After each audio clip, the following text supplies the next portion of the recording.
Everyone, welcome to another exciting edition in the Words, Images, and Worlds universe. Currently enduring a thunderstorm here, so hopefully our connection holds true and holds fast. Delighted on this episode to be talking with comics creator Neil Kleid. Neil, thank you for joining. Thank you for talking with me. And I hope the thunderstorms aren't too bad. Oh, well, thank you. Thank you. Yeah, I think we will press on, I do believe. Folks out there will probably know you for Savor, The Panic, Brownsville, but then you've also created in terms of nonfiction, you've written prose adaptations of comics, and you've also created in web comics. So you've done quite a range of work. Yeah, no, I'm trying my hand on a bunch of different formats with a bunch of different characters, original, adapted, licensed. If you want to listen to me tell a story, I'll tell a story any way that you'll read it. Love So it. Love it. What initially made you a storyteller or made you want to be a storyteller? Like I started as an artist. My dad actually got me into comics when I was a kid. He used to come home on Friday afternoon with a bag of comics after a hard day's work and say, "Read this and leave me alone." And so I started collecting comics with my brother. I really was into superhero comics as a kid. I always wanted to draw them. I learned how to draw by tracing comics in the first place, and then putting the comic here and the paper here, and just kind of starting to make my own. I'm a self-taught artist, but I'm a slow artist, and my style is very specific. It's very cartoony, and I really had dreams of drawing for Marvel or DC Hmm. until an editor at DC looked at my work. I came in with like a fistful of samples, and he said, "Your anatomy is terrible. Your art needs a lot of work, but your storytelling is great. And so, have you thought about being a writer?" And I had not, and didn't realize that you could do that on your own as a small kid, and started to teach myself how to really write a comic book, and studied a lot of comics, read a lot of screenplays, read a lot of books, just tried to master format and really bring my own voice to the table. So I've been Hmm. really in every story I tell, I think I like to tell people I learned something new while I told it, and hopefully can take as a teaching for the next story I'm going to tell. So I'm always learning. I'm always trying to get better, um, and I've always just wanted to tell the stories that are in my head to people who might be interested in them. And for me, it's about bringing certain themes that are important to me to the table. Hmm. I tell a lot of stories that have like themes of legacy, fathers and sons, teachers and students. And so, parents, children, that's really kind of important to me. Mantles getting passed down. So you'll see a lot of that theme throughout most of my work.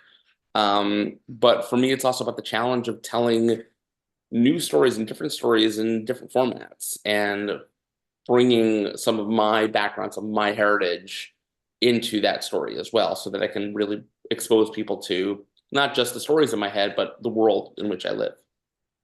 I love that. Love that. And I love that idea of lineage. We're a very educator space around here. So that's Right? wonderful. Yeah. Now, you mentioned that you looked at lots of books, and I imagine continue to look at books for ways to master craft, which is just wonderful to hear. And as I said, I imagine that's probably something that never stops. Yeah, no, for sure. Every time I read a lot, and we're not just books, comics, screenplays, stage plays. I'm always trying to absorb as much as I can, fiction, nonfiction, and I do a lot of rereading sometimes because I feel like every time I reread a story, I learn something different and new. I'm currently rereading Douglas Adams' Hitchhiker's Guide to the Galaxy, the entire series, and every time I read it, like something else kind of comes out. Some of the language that when I was maybe had read it 4 years ago, 5 years ago, I didn't notice, or like a line that sort of jumps out at you, and you're like, "Oh, that's great! I would love to tell like a wry, humorous line like that in my work, right? Like try to figure out how to play with language and play with not just that, but scientific concepts." Um, and so for me, it's about really exposing yourself as a writer, not just to all types of writing, but also to all types of experiences and media out there, right? Going to see movies, listening to music. I spend a lot of time listening to people, right? When I'm at the mall, or I was actually this past week at a theme park. and like at the theme park, just you're really getting exposed to all types of people and listening to conversations and picking up snippets.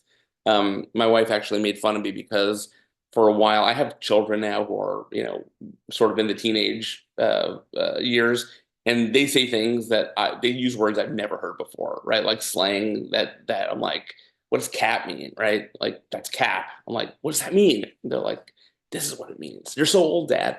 And so for a while I was actually like collecting them in a note on my phone. I had like a big note of all this teen language. And she saw it one day and she showed it to my kids and they all made fun of me. And I'm like, no, this is what writers do. We collect words, we collect phrases, because I want to use them, from telling a story. And actually, I'm writing like a spec novel right now with characters that are, in high school. And I really want to be able to use authentic dialogue and not do it in a way that seems sort of dated, but seems like very natural. Yeah. So listening to people and the way they talk, the rhythm of the language, the inflections in their voices, for me, that's one of the best ways to get like dialogue across, like to learn how people talk and learn what people are saying. Um, so I listen to people and I read a lot. I read a lot and I try to take what I've learned in my reading and apply it towards my work. Love that. I'm actually getting ready to teach a class here in about an hour that is all about fiction and creative writing, and we're talking about dialogue this week. So that's perfect. What a symmetry. I love dialogue. Writing dialogue is probably for me the purest and best expression of writing. And like yeah, when you're writing comics, a lot of it is direction, right? You're working with Mhm, a mhm. co-author, like an artist, especially if you're not a writer artist, right? If you're working with a co-author as a partner, you have to convey what's in here so they can convey it here on the paper. And a lot of the times, I'm just starting a new series right now, and I wrote a page-long note to my co-author, basically saying like, "Look, everything I'm giving you is recommended, right? You're the artist. You know better than me how best to tell the story visually, but I have a few ideas in my head." And for me, the one thing that I can kind of like craft and kind of make my own is the dialogue. It's like getting voice and emotion and expression through through that dialogue is really important to me. And I always want to make sure that it's not only authentic, but it feels expressive, that it moves somebody in a certain way. Mhm. Um, Earlier this afternoon, I wrote two one-page stories for somebody, and I didn't really even give them a lot of direction. It was just like, here's what happens on the page, and it was all It was like, here's my dialogue.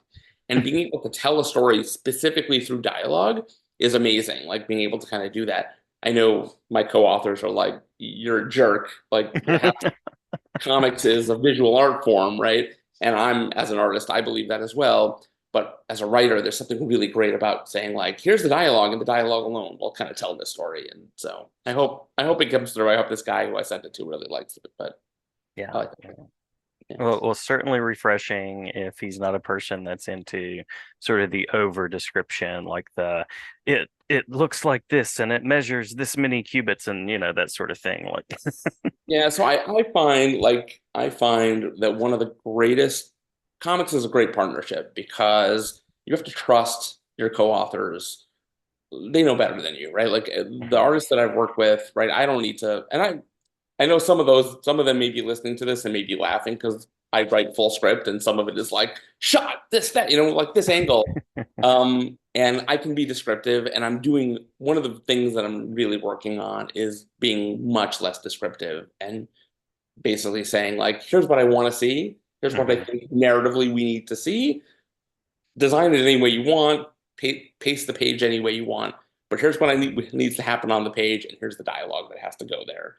And I really would like, and I generally do trust my co-authors to they know what they're doing and they know it better than I do. Yeah, yeah. But does your process sort of change at all between prose, nonfiction? Are there things that stay the same and things that sort of are more flexible? Yeah, nonfiction tends to be, I don't write a whole lot of nonfiction, and most of them are like articles, right? Like they're more like educational articles or articles about comics or about something. And I try to treat it more like a conversation. It's more conversational. And so you'll get a lot of like me casually sort of like relating things. It's not really super um it's me. Like when you read it, my brother always says, like it's hard for me to read something of yours because all I can do is think of your voice, right? Even when you're trying to tell something through a character. Um, for prose, I tend to be more descriptive because there's no art to really bolster the words. And so what I have to do a lot of the time is use the words to really convey place or to convey senses that you really can't get through a book, right? Like how something smells, how something feels, how something tastes.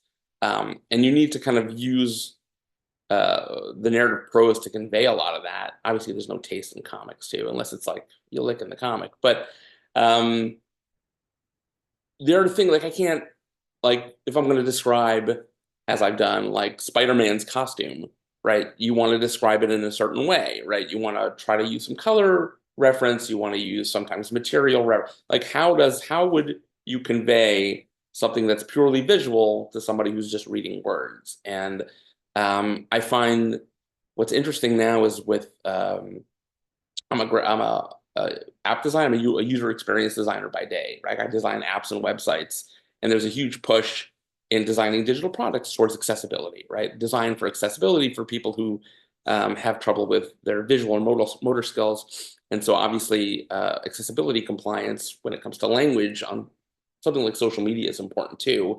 When you've got like a feed and there's an image in the feed, you want to put alternative text, alt text in there so that you can describe what's in the image, but not in like a this is a picture of a book. It's more like, using colors and using more descriptive terminology to convey what's actually in there to somebody who may not be able to see it. And so I think about that a lot when I'm writing prose, right? How do I convey a scene, set a scene as descriptively as possible without bogging it down and making it feel like I'm reading a textbook and making somebody feel something out of that visual description so that they get sense of place, sense of time, sense of smell, sense of touch. And so I don't do that as much in comics because I can have the art sort of tell that story for me. I'm also appreciating how you're talking about the flexibility of your creating because, as I said, I work with young people, and very often it's kind of thinking through what are those next steps in creating. And it seems to be that if you can sort of position yourself as a person who can do a lot of things, that seems to be an effective step to take. Yeah, I mean, just challenge yourself, right? Like as a writer who's I've written a lot of drama, I've written a lot of crime. You don't get a lot of like horror stories from Neil Kleid. You don't get a lot of, I mean, just as much as I try, like a lot of superhero work, right? Hmm. And Hmm. so I always want to be able to try telling stories in genres or in spaces that I haven't told stories in because it's new for me. It's can I learn how to tell a story like a period piece set in Japan, like, centuries ago, right? That would be cool for me because I've never done that. And Yeah. so as a writer, I do want to try to push myself as a writer to tell stories and to do research in spaces that I'm not in without pushing myself into spaces that I don't belong, Hmm. right? Telling stories that are not my own necessarily, but doing, finding themes and finding genres in which I haven't traditionally had the chance to play in. I think that's like huge for me. Like I'd love to tell a Western. I've never really written a Western, and that for me is like a huge challenge I want to overcome at some point, or a hurdle I want to take on, but I just haven't had the opportunity. Yeah. Well, any particular creating that you're currently doing or have recently done as far as collaborations? We talked a lot about that collaborative process. Any kind of current things where you've been surprised by something or you've gotten to take a chance on a type of story or a creator move that you hadn't before? So I'm actually just starting a comic series right now. That's not going to come out for about another year and a half, and that's definitely in a space that I've never touched before. And I don't Nice. want to tell too much about it because it's super early on. And to be honest, like I'm literally on page one, panel one of it, and Mhm. so I always find sometimes talking about things too early is a bad move. Right. So, but I can say that like I'm really excited about it because it's a little more irreverent, and the time and place in which it's set is something that I've never done before. And so I'm doing like I told my co-author on it. I said I'm not doing a ton of research, but this is the book that it's going to be like, I know just enough to be dangerous. Yeah, yeah. And so for me, that's kind of fun, like being able to say, like, look, this is just like, let's kind of go with it. I'm also excited because I'm doing a 10-page story for an anthology that's coming out soon. Well, we're going to crowdfund it. It's a cooking and comics anthology called Pots and Panels, and Oh, doing a 10-page story in that puts me and my team back in the world of Saber, which is the yes. Dark Horse I did with graphic novel I did for Dark Horse with John Broglia and Frank Reynoso a couple years ago. Yes. Um, for those who aren't familiar, it's about an adventuring chef who leaves her island home for 6 years to learn how to cook and fight, and comes back to find out that the island's been taken over by pirates, and she has to um, face five deadly restaurants to basically win back the island and save her parents and her best friend. And it's like a little bit of Iron Chef with Moana, with Legend of Zelda and Top Chef, sort of all kind of rolled in one. It's a lot of fun. Love it. Love it. Please Yeah. please pick it up. I wrote it for my daughter. It's about heroes. It's about self-doubt. It's really a great book. But we were only able to do the one volume, despite Mm-hmm. having more we wanted to say. And so it's nice to be able to sort of dive back into a world and a character that I really like and thought I would never jump back into, and tell this really short 10-page story that's set in the middle of the book. And the three of us are really kind of having a good time telling that story. So that'll hopefully be on Kickstarter soon. Cool. Well, follow me on social media. I'll let you know. And then, yeah, I'm just working on a lot of stuff that's at the very beginning stages. Like I mentioned, a spec novel I'm working on, and some other things. I've got some irons in the fire, but nothing new. This is a creative year, so nothing new Love coming it. out until Love it. 2025. What I will say is, for those interested, I did a book recently in the past year called Nice Jewish Boys, Yes, also yes. also with John Broglia, which is probably the most personal book I've ever written. It's came out from Comixology Originals in 23, 24, and it's about a writer in New Jersey, where I live, and who lives in the Jewish community, who is having trouble paying his bills, and specifically for his son's bar mitzvah, and ends up kind of getting sucked into a life of crime to pay for it. And it's about the decisions you make as a parent, as a father, as a Jew, and principles, and your relationship with God. And so for me and those within my community, it's a really important story. And so I was really happy with it. It got some really nice feedback, and we're in the process of talking about a print edition coming out hopefully this Love it. year. So as we know more about that, we can collect the physical volume of Nice Jewish Boys. I will be talking a lot about that. Cool, cool. Yeah, I love the accessibility that book has being on Amazon. I mean, you can pretty well go to the website, get it, whether you're a Comixology member or not. And so also very excited to hear that there's a print volume to support the local comic book store as Yeah, well. yeah, no, look, look, I love Comixology. I love Amazon. This was my second book with them, and they were nothing but great to me, to Yeah. our team. And I really do enjoy the fact that you can kind of jump onto Amazon, grab it, and just read it now if you want for Hmm. little to nothing. And the print edition is something that I'm also interested in, because traditionally, at least in the Jewish community really wants to kind of have things that they can put on their bookshelf, and I find that there's like a lot of need for, or desire to have things sold in like Judaic bookstores and what have you, and there's a lot of focus on like having that physical item and being able to talk about it in schools is a Yeah. huge thing, right? The schools, especially now, the Jewish community near me there's a real big push for graphic novels in Hmm. educational spaces. And so I'm hoping that, I can see at least like the local high schools talking about this book and promoting it a little bit. And especially now, I think more than ever, there's really a need for um, a push for Jewish authors and Jewish representation in, prose, comics, film, television, and the more stories that we can get out there talking about our world and talking about who we are and the challenges we face and our triumphs, our tragedies. I think for me, that's the better. And if we can have kids, especially both in at the middle school level up to the high school level, really exploring some of these books, whether they're mine or someone else's, right? And hmm there are plenty of Jewish comic book creators out there, and I could probably reel off a list if you give me the next 2 hours.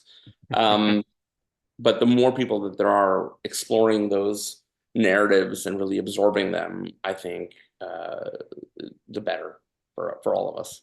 Absolutely. Yeah, yeah. You're talking to a good portion of teacher audience, I would say. And so, like many teachers out there, I put together an Amazon list today Nice. of books to get. And so excited to be thinking about adding Nice Jewish Boys to my classroom shelf as well. That would be really Appreciate interesting that. for some conversation. Yeah, yeah. We appreciate that. Yeah, of course, absolutely. Um, we should probably mention spaces where people can go, and I'll also throw in, since we were talking about Jewish representation in comics, Juicy is a thing, right? Yeah, yeah. Yeah. So it's I don't know, it's Juicy or Juice, I think. It's the Oh, Juice. Sorry. No, it's the Jewish Comics Experience. Last year, the folks at the Center for Jewish History here in Manhattan, New York, they hosted the first like fully Jewish comic convention, as far as I know.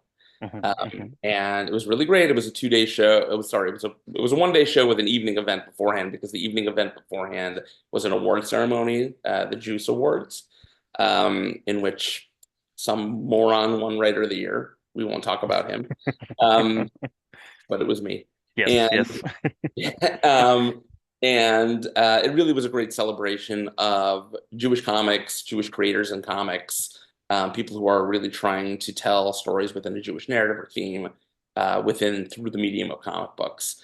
And it was great. We had Trina Robbins was there, the hmm late hmm great Trina Robbins was there as the guest of honor, and we had some wonderful panels, people working in all genres, but fantasy, war, superhero, any family drama, right? Drama.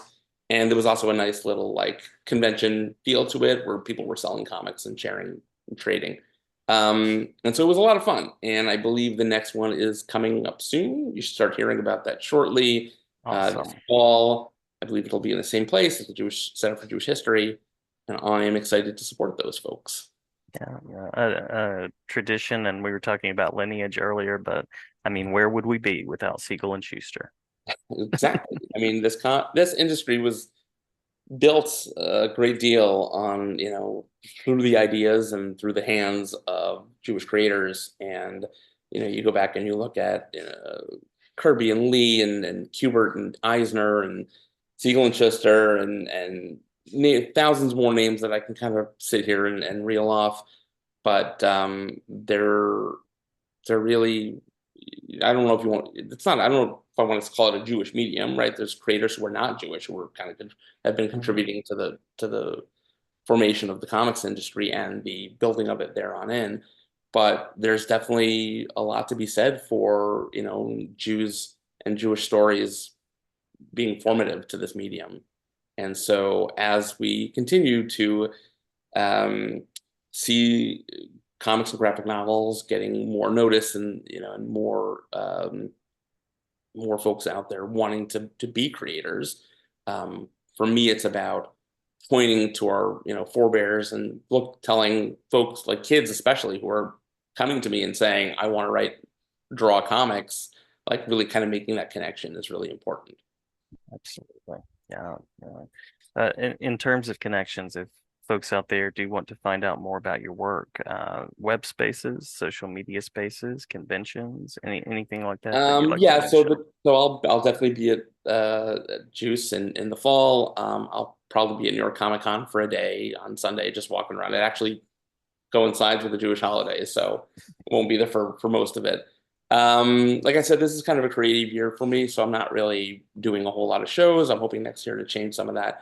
But as far as social media spaces, I'm on Instagram, I'm on Blue Sky, I'm still kind of on Twitter. But yeah, I mean, I'm out there. You can find me. It's not so hard. I don't really have a dedicated website, but I'm pretty active. I'm on Threads as well. So I'm out there and active on most social medias. And I'm usually Neil Kleid or Neil.Kleid on all of those. And so if you want to hear about comics and barbecue and Star Wars and food and my Disney trips and all that, and sometimes Jews and sometimes football, please find me.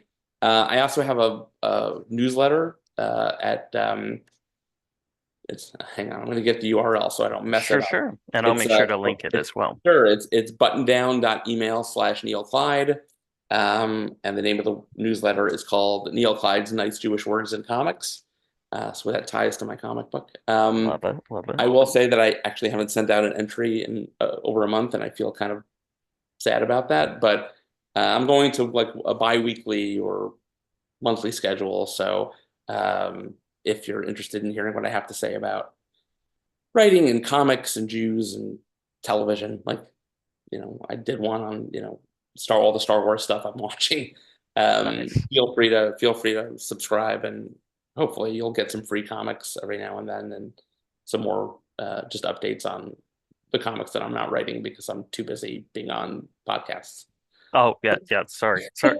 No, no, it's fine. I love being on podcasts. I want to be on more of them Yeah, because no. then I don't have to write. Well, we're certainly glad to have you back anytime. If you're ever needing a moment, needing a break from creating and you want to reflect, by all means, it's an open invitation. I appreciate that, and thank you for having me for this one. I do appreciate the time.